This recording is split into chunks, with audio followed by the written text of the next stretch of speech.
ગઈકાલે જે ઘટના બની છે, ઠાકોર સમાજના બંધારણના ઉપરવટ જઈ અને ગબ્બર ઠાકોર અને અર્જુન ઠાકોરે એમના પરિવારમાં લાઈવ વરઘોડા સાથે એમનો પ્રસંગ કર્યો છે, ત્યારે સમગ્ર ઉત્તર ગુજરાતના ઠાકોર સમાજમાં ખૂબ આક્રોશ જોવા મળી રહ્યો છે.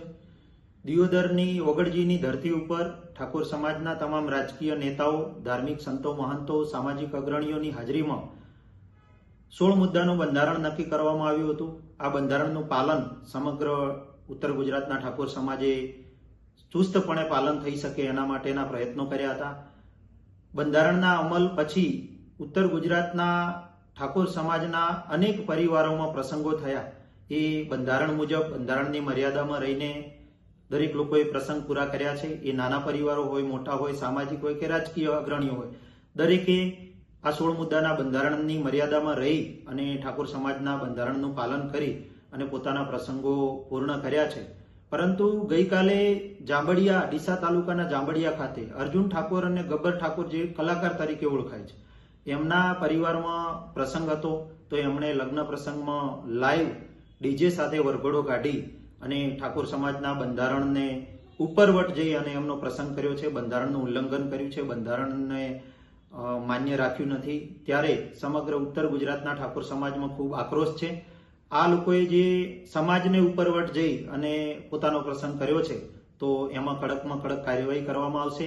આવતીકાલે 4 તારીખે સમગ્ર ઉત્તર ગુજરાતના ઠાકોર સમાજના આગેવાનો, બંધારણ સમિતિના આગેવાનો અને સામાજિક અગ્રણીઓ એમના જાંબડિયા ગામમાં ભેગા થઈ અને સામાજિક રીતે દાખલો બેસે એવી કડક કાર્યવાહી કરશે. ફરીથી આવો કોઈ પ્રયત્ન ના કરે, કોઈના પ્રસંગમાં આ રીતે બંધારણને ઉપરવટ જઈ અને કોઈ પ્રસંગ ના કરે, કોઈ ડીજે સાથે કોઈ વરઘોડો ના કાઢે, કોઈ લગ્ન પ્રસંગમાં ડીજે ના રાખે, એના માટે ખૂબ કડક કાર્યવાહી કરવામાં આવશે.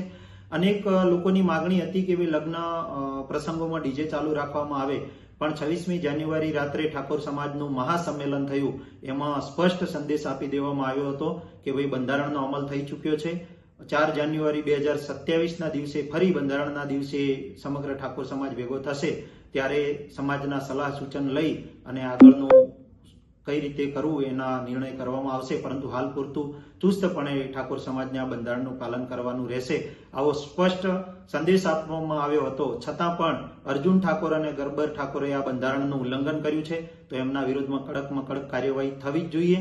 અને આવતીકાલે સમગ્ર ઉત્તર ગુજરાતનો ઠાકોર સમાજ એમના ગામમાં જઈ અને એમની પાસે જવાબ માંગવાનો છે અને એમના ઉપર કડકમાં કડક કાર્યવાહી કરી અને એક દાખલો બેસાડવાનો છે કે ફરીથી આવો કોઈ પ્રયત્ન ના કરે અને સમાજના પ્રસંગો બંધારણના મર્યાદામાં રહીને થાય એવા પ્રયત્નો સમાજ દ્વારા કરવામાં આવવાના છે.